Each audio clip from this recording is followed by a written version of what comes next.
Assalamualaikum warahmatullahi wabarakatuh. Kami dari kelompok 6 akan menjelaskan tentang kultur plankton. Sebelumnya, kami akan memperkenalkan diri terlebih dahulu. Yang pertama ada Caroline Widayat, yang kedua ada Dewangga Paramananda Praharjo, yang ketiga ada Khairil Umam, yang keempat ada Raja Ruby Kurniawan Mabaidillah, yang kelima ada Vera Putri Nadila, dan yang terakhir ada Yasita Alivia Vivianti. Untuk materi pertama akan dibacakan oleh Angga. Fitoplankton. Menurut Jabaken 1992, menyatakan bahwa fitoplankton merupakan tumbuhan air yang hidupnya melayang, mampu berfotosintesis, dan kemampuan bergeraknya dikuasai oleh air. Fitoplankton juga disebut plankton nabati atau tumbuhan. Fitoplankton sebagai produsen primer merupakan pangkal rantai makanan dan merupakan fundamen yang mendukung kehidupan seluruh biota laut. Salah satu jenis fitoplankton yang sering digunakan sebagai pakan alami budidaya organisme perairan yakni Tetraselmis sp. Tetraselmis sp sendiri merupakan jenis pakan alami yang sering digunakan sebagai pakan dalam budidaya kerang mutiara dan organisme budidaya perairan lainnya karena mempunyai nilai gizi yang tinggi.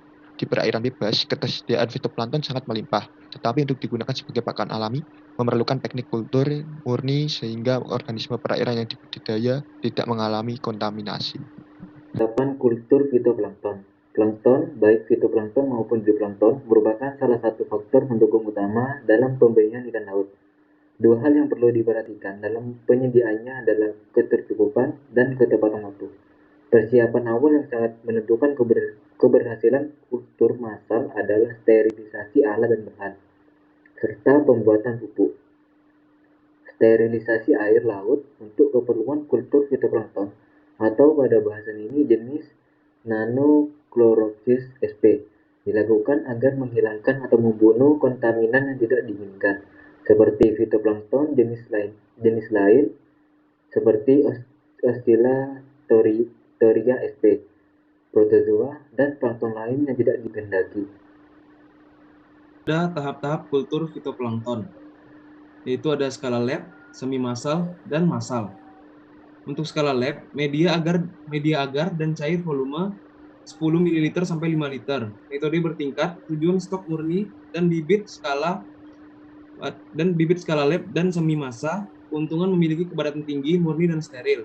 Yang kedua ada skala semi massal, volume 100 sampai 10.000 liter. Tujuan untuk bibit pada skala semi massal dan massal. Pupuk yang digunakan PA dan Conley teknis. Yang ketiga ada skala massal. Volumenya lebih besar dari 10 meter kubik sampai 100 meter kubik. Bibit pada skala massal, pakan rotifer dan dimasukkan ke dalam bak pemeliharaan larva. Pupuk yang digunakan adalah pupuk pertanian. Selanjutnya akan dibacakan oleh Yeshita. Ya, pemanenan. Pemanenan pada fitoplankton dibagi menjadi dua, yaitu pertama ada panen sekaligus dan yang B adalah panen parsial. Jadi panen parsial adalah panen yang dapat dilakukan 50% secara parsial. Dalam panen parsial sendiri, sebagian dapat dimasukkan ke dalam intermediate atau fase murni 2, dan yang sebagiannya lagi diberi media baru untuk proses kultur lagi. Pertumbuhan fitoplankton sangat mempengaruhi usia panen. Fitoplankton di mana pertumbuhan tersebut dapat ditandai dengan perubahan warna kultur, bertambahnya besar ukuran sel, atau bertambahnya banyak jumlah sel. Pemanenan fitoplankton sendiri harus dilakukan pada saat yang tepat, yaitu saat mencapai puncak populasi. Pemanenan dapat dilakukan setelah 5-7 hari. Next.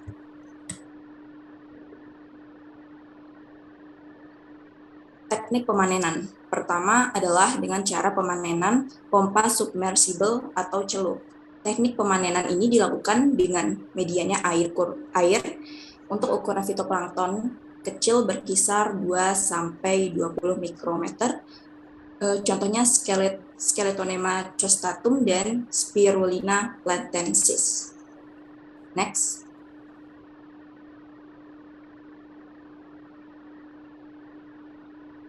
Yang kedua adalah pemanenan dengan cara penyaringan. Jadi fitoplankton yang akan dimanfaatkan itu dalam bentuk bubur atau powder dipanen terlebih dahulu dengan cara penyaringan memakai sel yang berukuran besar. Jadi untuk fitoplankton yang berukuran kecil bisa dengan cara pengendapan. Pertama, dengan cara pengendapan, kultur panen yang akan diendapkan diberi soda api, yaitu TG, technical grade, dengan dosis 75-100 ppm. Kemudian yang kedua, larutan soda api dituang ke kulturan dengan air diaerasi. Setelah 2 jam, aerasi dimatikan. Yang ketiga, diendapkan 24 jam hingga fitoplankton mengendap di bawah dan air media menjadi bening. Air media yang bening tersebut dibuang dengan bantuan selang dan endapan fitoplankton yang tadi itu disaring lagi hingga berbentuk liquid. Next. Jadi seperti inilah proses dalam pemanenan dengan cara penyaringan seperti yang tadi telah dijelaskan. Next.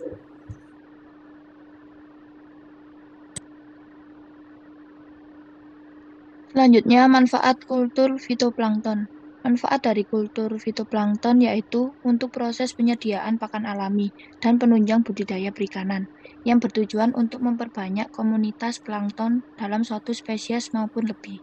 Pakan alami merupakan bagian yang penting dalam proses produksi ikan, baik sebagai pakan maupun sebagai sumber protein dan sumber gizi.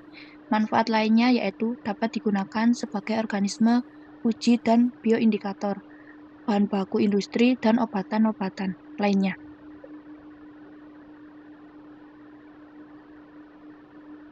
Selanjutnya, jenis-jenis fitoplankton yang digunakan. 1.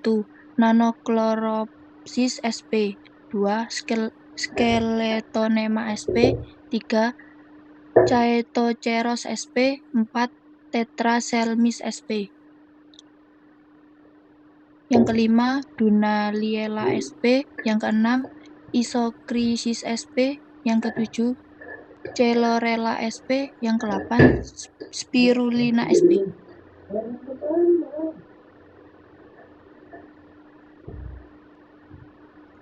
Selanjutnya ada materi zooplankton yang akan dibacakan oleh Ami. Plankton atau plankton hewani merupakan suatu organisme yang berukuran kecil yang hidupnya terombang-ambing oleh arus di lautan bebas yang hidupnya dengan hewan sebagai hewan. Zooplankton sebenarnya termasuk golongan hewan berenang aktif yang dapat mengadakan migrasi secara vertikal pada beberapa lapisan perairan, tetapi kekuatan berenang mereka adalah sangat kecil jika dibandingkan dengan kekuatannya gerakan arus itu sendiri, menurut Huta Barat dan Evans, 1986. Salah satu pakan alami yang banyak digunakan untuk pembenihan adalah Ordo Cladocera, jenis Diapanosoma sp. Sebagai makanan larva kuda laut dan ikan nemo atau clownfish, Cladocera adalah kelompok yang paling sering digunakan mengingat ukurannya yang kecil, perkembangan cepat, budidaya mudah, kerentanan terhadap predasi, kandungan enzim dan nutrisi yang tinggi. Guna memperoleh pakan alami, Diapanosoma sp. secara berkesinambungan dan dengan kualitas yang baik, maka perlu dilakukan kultur. Persiapan 1. Alat yang digunakan yaitu mixer, sistem aerator air atau pompa udara, dan bubbler, botol, tangki, filter 120 mikron, pipet 10 ml, propipet, meses 1 mm, gelas 50 liter sampai 1 liter, dan mikroskop. Yang kedua, bahan yang digunakan air distilasi atau air deklorinisasi, 9 gram garam mineral, 15 liter air suling, dan cairan lugol. Yang ketiga, pakan larutan mikroalga atau super konsentrat mikroalgal base premium quality feed atau RG komplit. Yang keempat, nutrisi, mengurangi kadar amonia secara signifikan dan mengurangi jumlah nutrisi. Yang kelima, bibit yang digunakan yaitu dapurnya. Selanjutnya ada tahapan kultur zooplankton.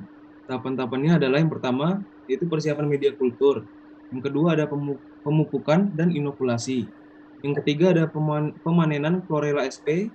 Yang keempat ada pemberian Chlorella sp sebagai pakan Rotifera sp. Yang terakhir ada penghitungan kepadatan Chlorella sp.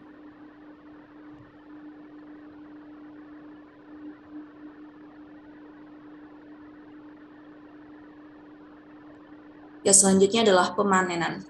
Pemanenan, contohnya sendiri pada zooplankton yang dipakai itu Rotifera, dapat dilakukan seluruhnya itu pada hari kelima atau pada hari setelah Rotifera itu dipanen sebagian. 50% volume media, kemudian bak budidaya diisi kembali dengan media Chlorella sp hingga 100% volume. Rotifera dapat dipanen kembali setelah 3 hari bak diisi Rotifera. Cara ini hanya berlaku 2-3 kali panen. Pada panen ketiga, seluruhnya dipanen dan budidaya Rotifera dimulai kembali dari awal. Jadi tahap pada pemanenannya adalah pertama memompa medium kultur dengan pompa celup dan menyaringnya untuk mendapatkan rotifer. Jadi dalam sistemnya ini air dari pompa itu disaring berlapis-lapis menggunakan ember plastik dengan ukuran mata jaring masing-masing 100 meter dan 40 meter, juga volume 10 dan 50 liter, dirancang untuk memisahkan rotifera.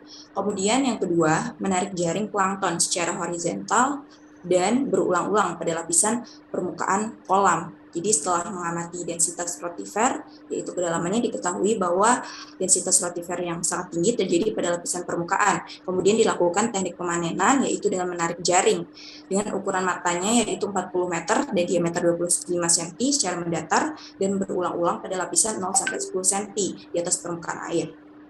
Kemudian yang ketiga adalah menifon atau menyedot lapisan permukaan dan menyariknya. Metode ini dicoba dengan kedua faktor ini, yaitu terdiri dari pemompaan penghisapan air dengan kolam total 0-1 cm lapisan permukaan dengan kepadatan tertinggi rotifera dan menyaringnya itu dengan cara lapis demi lapis menggunakan sel masing-masing yaitu 1000 mikrometer dan 20.000 mikrometer. Seperti itu. Next. Jadi ini adalah tahap-tahap yang tadi yang telah dijelaskan, yaitu yang A itu memompa medium kultur, yang B itu menarik jaring plankton secara horizontal, C itu adalah menyedot lapisan permukaan, dan yang D adalah penyaringan hasil dari penyedotan proses C. Selanjutnya.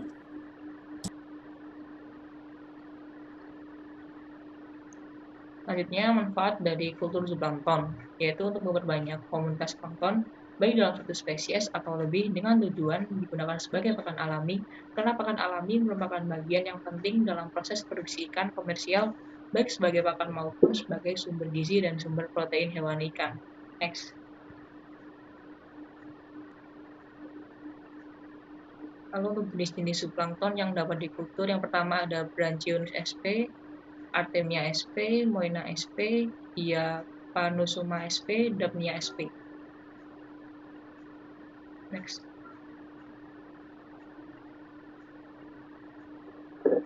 Oke, sekian dari materi yang dapat kami sampaikan. Semoga dapat bermanfaat bagi semua. Assalamualaikum warahmatullahi wabarakatuh.